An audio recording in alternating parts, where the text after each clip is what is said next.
बहुत पुराने समय की बात है। रामपुर नाम का एक बहुत ही पिछड़ा हुआ गांव था। उसी गांव में गजोधर नाम का एक आदमी रहता था। उसकी नई नई शादी हुई थी। वो खेती किसानी करके अपना घर चलाता था। एक रोज गजोधर गांव के प्रधान जी के पास कुछ मदद मांगने के लिए गया। प्रधान जी, मुझे कुछ पैसे उधार चाहिए। अरे क्यों नहीं गजोधर, हमारा काम ही है गांव की सेवा करना। बस इन कागजात पर साइन कर दो और पैसे लेकर जाओ। प्रधान ने कागज पर उसके दस्तखत करा लिए। उसके बाद उसे जितने भी रुपए चाहिए थे प्रधान ने गजोधर को दे दिए। गजोधर के वहां से चले जाने के बाद प्रधान ने अपने मुनीम से कहा, अरे मुनीम जी, ये गजोधर ही बचा था जिसके खेत हमारे नाम पर नहीं थे। अब बेचारे की शादी हो गई, खर्चा भी हुआ होगा, इसीलिए उधार लेने चला आया। लेकिन इसे नहीं पता कि इसकी जमीन अब मेरे नाम हो चुकी है। कुछ महीनों बाद गजोधर की पत्नी गर्भवती हो गई। मुबारक हो ममता, अब हमारे घर में बहुत सुंदर लक्ष्मी आने वाली है। लक्ष्मी आने के बाद हमारी सारी समस्याएं खत्म हो जाएंगी। तो इस तरह समय बीतता गया और 2 महीने बीत गए। लेकिन 2 महीने बाद ही गजोधर की पत्नी का पेट निकलने लगा। एक बार उसी गांव का एक आदमी राम अवतार गजोधर से उसके खेतों के पास मिला। अरे गजोधर, अरे पहले तो तुम्हें बहुत बहुत मुबारक कि तुम्हारी संतान होने वाली है भैया। लेकिन अभी तो सिर्फ 2 ही महीने हुए हैं और भाभी जी का पेट निकलने लगा। रामावतार जी, ये तो मुझे भी समझ में नहीं आ रहा। अरे कोई बात नहीं, जो भी होगा अच्छा होगा। बस ऊपर वाले से दुआ करो कि लड़का पैदा हो जिससे तुम्हारी सारी समस्याएं खत्म हो जाएं। लेकिन राम अवतार, मैं चाहता हूँ कि मेरी एक सुंदर सी बेटी हो। देखो, लड़की तो पराया धन होती है, उसकी शादी कर दोगे उसमें भी ढेर सारा पैसा लगेगा। लेकिन लड़का होगा तो तुम्हारी कुछ मदद करेगा, कुछ काम करने लगेगा। मेरे ख्याल से ये सब भगवान पर छोड़ देना चाहिए। इस तरह धीरे धीरे समय बीत गया और 9 महीने पूरे हो गए। अचानक ममता के पेट में दर्द उठा। गांव की कुछ औरतें उसके घर आ गई और उसकी डिलीवरी चालू हो गई। गजोधर घर के बाहर कुछ गांव के ही आदमियों के साथ खड़ा था। अरे गजोधर, इतने परेशान क्यों हो? चिंता मत करो, बेटा ही होगा। आप सभी गांव वाले बेटे के पीछे क्यों पड़े हुए हो? मैं नहीं चाहता कोई बेटा। इतने में गजोधर के घर से एक औरत बाहर निकली। गजोधर भैया, एक खुशखबरी है और एक दुख खबरी। खुशखबरी तो ये है कि आपके घर एक साथ 4 जुड़वा बेटियां पैदा हुई हैं। लेकिन दुख की बात यह है कि 4 बेटियां एक साथ होने की वजह से उनकी माँ जिंदा नहीं बची। इतना सुनते ही गजोधर के पैरों तले जमीन खिसक गई। खैर, अपनी पत्नी का क्रियाक्रम करने के बाद वो अपनी 4 बेटियों को पालने लगा। जब वो 5 साल की हो गई तब गजोधर ने कहा, नैना, सुनैना, प्रीति, पूजा, अब तुम लोग 5 साल की हो गई हो। सुबह सुबह तुम लोग मेरे साथ दौड़ने चला करोगी। ठीक है पापा। तभी एक रोज मुनीम जी ने ये सब देख लिया और उससे कहा, अरे गजोधर, सुबह सुबह मैंने देखा कि तुम अपनी 4 जुड़वा बेटियों को दौड़ा रहे थे। देखो मुनीम जी, मैं अपनी बेटियों के साथ कुछ भी करूं, इससे आपको क्या? अरे नहीं गजोधर बाबू, मैंने तो बस ऐसे ही पूछ लिया है। उस गांव में एक नदी थी और नदी के दूसरी तरफ एक स्कूल था। जब गजोधर की 4 जुड़वा बेटियां 10 साल की हो गई तब गजोधर ने अपनी बेटियों से कहा, नैना, सुनैना, प्रीति, पूजा, अब तुम लोग 10 साल की हो गई हो। क्या तुम लोग भी पढ़ना चाहती हो? पापा, आपने तो हमारे मन की बात कह दी। शाबाश मेरी बेटियों, तुम चारों बड़ी होकर इस पूरे पिछड़े हुए गांव को ही बदल डालो। इससे तुम्हारी माँ की आत्मा को भी शांति मिलेगी। आप बताइए, पढ़ने के लिए हमें आखिर करना क्या होगा? करना कुछ नहीं होगा। मैं कल ही तुम चारों का इस नदी के उस पार जो स्कूल है ना, वहाँ पर एडमिशन करा देता हूँ। अगली सुबह गजोधर अपनी 4 बेटियों को नदी के पास ले गया। उसने अपनी 4 जुड़वा बेटियों को नाव में बिठाया और नदी पार करके दूसरी तरफ स्कूल में चला गया। कहीं धोखे से आज मुझे किसी ने दारू तो नहीं पिला दी? मुझे 4 लड़कियां दिख रही हैं। अरे नहीं नहीं मास्टर जी, ये मेरी 4 बेटियां हैं। लेकिन चारों एक जैसी? मास्टर जी, मेरी 4 जुड़वा बेटियां हैं, इनका एडमिशन कराने आया हूँ। मुझे लगता है आप गंगा पार रामपुर गाँव से आए हो। हाँ मास्टर जी, आपने बिल्कुल सही पहचाना। लेकिन उस गांव की तो ये प्रथा है कि लड़कियों को पढ़ाया नहीं जाता। मास्टर जी, तो क्या इस स्कूल की भी यही प्रथा है? अरे नहीं नहीं, इस स्कूल का ऐसा कोई नियम नहीं है। तो इस तरह गजोधर ने अपनी 4 बेटियों का एडमिशन करवा दिया। अगले दिन उसकी 4 बेटियां स्कूल की ड्रेस पहनकर नदी के पास आ गई। अरे गजोधर, ये क्या कर रहे हो तुम? इस गांव की प्रथा के खिलाफ काम करने जा रहे हो? अरे ओ नाव वाले, अगर तुमने इन 4 जुड़वा लड़कियों को अपनी नाव में बिठाकर दूसरी तरफ छोड़ा तो आज के बाद तुम लोगों का यहाँ पर नाव चलाना बंद। पापा, अगर हमने ठान ही लिया है तो अब हम हार नहीं मानेंगे। मेरे पास एक तरीका है। अगर आप हम चारों को किसी तरह तैरना सिखा दे तो हम लोग तैयार होकर स्कूल चले जाएंगे। अपनी चारों जुड़वा बेटियों का ये जज्बा देखकर गजोधर को बहुत अच्छा लगा और एक हफ्ते के अंदर उनकी बेटियां तैरना सीख गई। पापा, आप अब हम चारों की स्कूल ड्रेस और कॉपी किताबें किसी पॉलीथीन में रख दीजिए। अब वो चारों जुड़वा बेटियां नदी तैर कर स्कूल पहुंच गई। अरे बिटिया, तुम चारों तो एक हफ्ते पहले आने वाली थी।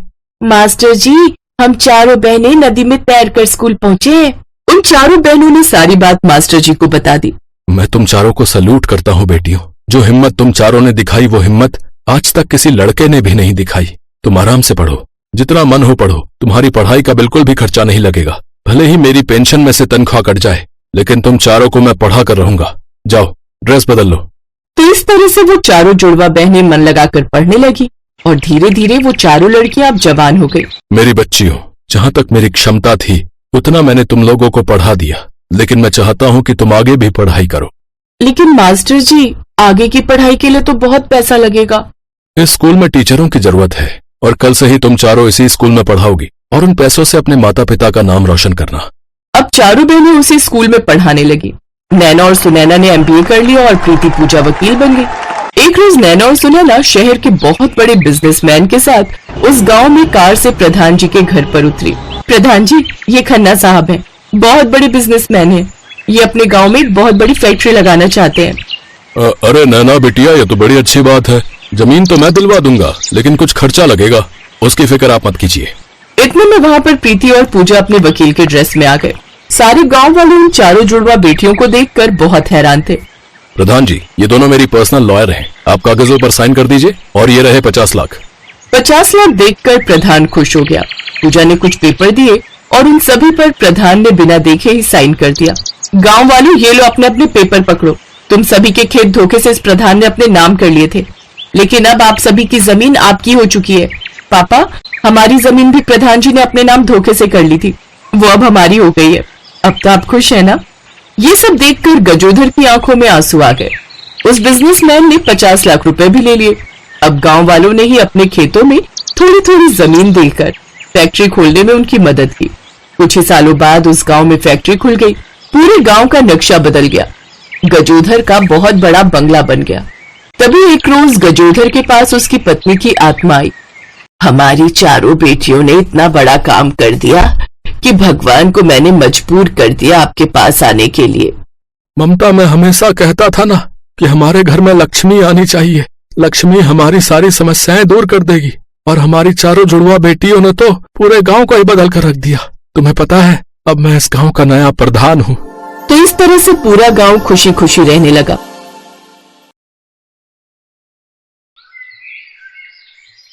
ये कहानी है हेतराम की। हेतराम का जन्म ही इसलिए हुआ था कि वो शराब पी सके। दिन के 24 घंटे वो शराब के नशे में रहता। उसके मोहल्ले में किसी को याद नहीं है कि कौन सा ऐसा दिन था जब उसने शराब नहीं पी हो। काम धाम उससे कोई होता नहीं था, तो फिर शराब पीता कैसे था? शराब पीता था अपनी पत्नी सुनीता की कमाई के पैसों से। सुनीता एक चूड़ी बनाने की फैक्ट्री में काम करती थी। हर दिन की तरह शराब के नशे में टल्ली हेतराम सड़क पर गाना गाते हुए जा रहा था। पीने वालों को पीने का बहाना चाहिए। अरे पीने वालों को पीने का बहाना चाहिए। गाना गाते हुए अपने डगमगाते कदम से जैसे ही वो अपने घर में घुसा, उसकी चारों बेटियां रीमा, सीमा, मीना और पुष्पा के दिल की धड़कन बढ़ गई। वो आपस में खुसर फुसर करने लगे। तभी हेतराम ने सीमा को बुलाकर पूछा, सीमा, अरे ओ सीमा, तेरी माँ कहाँ है रे? बापू, वो तो अभी नहीं आई। आई नहीं? क्या मतलब आई नहीं? रात होने को आई और तुम्हारी माँ बाहर गैर मर्दों के साथ गुलछर्रे उड़ा रही है। आने दो आज उसे। मार मार कर उसकी सारी आशिकी यहीं जमीन में मिला दूंगा। बेशर्म औरत, मेरी नाक कटा दी है इसने। पति घर पर आ गया है और वो बाहर मजे कर रही है। उसके मुंह से दारू का भपका उठ रहा था। सीमा ने अपनी नाक बंद की और चुपचाप खामोशी से अपने शराबी पिता की बात सुनने लगी। तभी सुनीता वहां आ गई। सुनीता को देखते ही हेतराम भड़क गया। आ गई आशिकी लड़ाकर? अरे शर्म नहीं आती तुझे? घर में 4-4 बेटियां हैं और तू दूसरे के साथ मुंह काला किए फिरती है। ये सब आप क्या कह रहे हैं? आपका दिमाग खराब हो गया है क्या? मेरा दिमाग खराब हो गया है? बदतमीज औरत है। मेरा दिमाग खराब हो गया है? इतनी रात तक तू कहाँ थी? काम पर गई थी, आपको पता नहीं है? चल बड़ी आई काम की धौंस देने वाली। ये बता इतनी रात क्यों हो गई? 100 बार बोल चुकी हूँ, काम बहुत है, अभी त्योहार आने वाले हैं, ज्यादा काम करना पड़ता है और इसके ज्यादा पैसे भी मिलते हैं, तभी तो घर चलता है। नहीं तो सारी कमाई तो आपकी शराब में चली जाती है। खुद तो कुछ करते नहीं, बीवी करे तो फालतू की बातें बनाते रहते हो। पत्नी के मुंह से ये बात सुनकर हेतराम को मिर्ची लग गई। उसने गुस्से में अपनी 8 महीने की गर्भवती पत्नी के पेट पर जोर से लात मार दी। वो जमीन पर गिर पड़ी और दर्द से करा उठी। सुनीता 5वीं बार गर्भवती थी। सुनीता तो पहली बेटी के बाद ही और बच्चे नहीं चाहती थी, लेकिन हेतराम को एक लड़के की चाहत थी। तू मुझे मत बता कि और बच्चे पैदा करने की नहीं, मर्द हूं मैं तेरा। मर्द की जो मर्जी होती है वही होता है, और उसी में औरत का भला भी होता है। इसलिए अपनी जबान बंद रख और मर्द की बात सुन। अगर नहीं सुनेगी तो तेरी इस बेटी को रेल की पटरी पर फेंकाऊंगा, समझी? बेचारी सुनीता क्या करती? अब इस बात को कौन सी माँ बर्दाश्त करती कि उसके बच्चे को कोई रेलवे ट्रैक पर फेंकाए। हेतराम की धमकी ने सुनीता को एक बच्चा पैदा करने वाली मशीन बना दिया और एक लड़के की चाहत में सुनीता ने 4 लड़कियों को जन्म दे दिया और वो 5वीं बार भी गर्भवती हो गई थी। सुनीता दर्द से करा रही थी, लेकिन हेतराम को उससे कोई फर्क नहीं पड़ता था। वो तो अब भी नशे में बड़बड़ाए जा रहा था। जबान चलाती है, हैं? मेरे सामने जबान चलाती है? अरे शुक्र मना मेरे जैसा सीधा साधा पति तुझे मिला है, नहीं तो तेरी इस बदजबानी पर तेरी जान ले लेता। ये कहकर उसने फिर से उसके पेट पर मारने के लिए अपना पैर उठाया। ये देखकर चारों बेटियां भागती हुई आई और अपने पिता के आगे रो रो कर और गिड़गिड़ा कर कहने लगी, बाबा बाबा माँ को छोड़ दो, भगवान के लिए माँ को छोड़ दो। अगर आपको मारना है तो हम सभी का गला घोट दो, क्योंकि आपको हमसे दिक्कत है ना। आप हमें मार दो लेकिन माँ को छोड़ दो। अपनी माँ का बचाव करती बेटियों को देख नशे में धुत हेतराम ने कहा, जान से मार दो? अच्छा ठीक है, जान से ही मार देता हूँ आज तुम लोगों को, ठीक है। उसके बाद उसने कोने में रखे झाड़ू से चारों बेटियों को तब तक मारा जब तक वो थक कर चूर नहीं हो गया। उसकी बेटियां दर्द से कराहती रही, लेकिन उसके अंदर तो दिल था ही नहीं। ना जाने कितनी बार उस जालिम ने अपना जोर अपनी पत्नी और बेटियों पर दिखाया था। कुछ दिन और बीते। एक रात सुनीता को प्रसव पीड़ा शुरू हो गई। पेट में बहुत दर्द हो रहा है जी। लगता है मुझे प्रसव पीड़ा शुरू हो गई है। वो कराते हुए अपने पति को उठाती रही, लेकिन वो हूं हां करता रहा, लेकिन उठा नहीं। अब सुनीता से दर्द बर्दाश्त नहीं हो रहा था। वो किसी तरह बाहर आई और अपनी बेटियों को बुलाया और कहा, बेटा बेटा अस्पताल जाना होगा। सारी बेटियां अस्पताल जाने की तैयारी कर रही थी, लेकिन सुनीता से दर्द अब बिल्कुल बर्दाश्त नहीं हो रहा था। उसने अपनी बेटियों से कहा, मैं अस्पताल नहीं जा पाऊंगी बेटा, नहीं जा पाऊंगी। ये कहकर वो अपने कच्चे मकान के कच्चे से फर्श पर लेट गई और कराहने लगी। थोड़ी देर बाद उसने फर्श पर ही एक और बच्ची को जन्म दिया और उसके साथ ही वो हमेशा के लिए इस दर्द भरी दुनिया को छोड़कर चली गई। अभी अभी इस दुनिया में आई जोर जोर से रो रही उसकी मासूम सी बेटी को तो ये पता भी नहीं था कि उसे जन्म देने वाली माँ अब ना तो उसके आंसू देख सकती है और ना ही उसके रोने की आवाज उसके कानों में पड़ सकती है। थोड़ी देर तक तो सुनीता की चारों बेटियों को कुछ समझ नहीं आया, लेकिन फिर जब सुनीता बहुत देर तक बिना हिले डुले पड़ी रही तो, माँ माँ ये क्या हो गया माँ? दीदी माँ मर गई दीदी। सीमा और रीमा भागकर अपने पिता को माँ की मौत के बारे में बताने गए। बापू माँ हिलजुल नहीं रही है, देखो ना क्या हो गया उन्हें। लेकिन उस रात हेतराम भी नहीं उठा, वो भी सो गया सदा के लिए। शराब ने उसे इस बार वो नींद दी जिस नींद के बाद कोई नहीं जागता। एक ही रात में 5 बच्चियां अनाथ हो गईं। नन्ही सी अभी अभी इस दुनिया में आई मुन्नी भूख के मारे रो रही थी, लेकिन घर में कुछ था कहाँ जो उसे मिलता। किसी तरह सीमा पड़ोस से थोड़ा दूध मांग कर ले आई। उसने उस मासूम को दूध पिला दिया, वो सो गई। उसके बाद सभी बहनें अपने माता पिता का अंतिम संस्कार करने शमशान घाट पहुंची। माँ बापू सभी ने उनका अंतिम संस्कार किया। जब वो अंतिम संस्कार कर घर लौट रही थी तो जोरों की बारिश शुरू हो गई। बारिश इतनी भयंकर थी कि ऐसा लगा कि उस बारिश में सब खत्म हो जाएगा, और खत्म हुआ भी। माँ बाप तो उन 5 बच्चियों के चले ही गए थे। उनके घर पर बिजली गिर गई और उनका कच्चा मकान जलकर खाक हो गया। चारों बहनें जब घर पहुंची और अपने घर का यह हाल देखा, भगवान हमें क्यों छोड़ दिया? अरे हमें भी मार दो ना हमें। सब छीन लिया, सब कुछ। बिना गलती के हम सभी को जीवन भर की सजा दे दी। अरे मार दो। कहाँ ऊपर वाले, आओ सामने। हम नहीं डरते तुमसे, हमें मार दो। पूरी रात बेचारी वो बच्चियां एक पेड़ के नीचे रोते हुए बिताती हैं। सुबह उसकी छोटी बहन फिर से रोने लगी, लेकिन बार बार तो दूध मांगकर नहीं पिलाया जा सकता ना। कहाँ से लाए इसके लिए दूध, हम कहाँ से लाए? बहुत खराब किस्मत लेकर आई हो तुम मेरी बहन, बहुत खराब। सभी बहनें कुछ काम करने का सोच रही थी, क्योंकि बिना कुछ किए जीवन की गाड़ी तो चल नहीं सकती थी।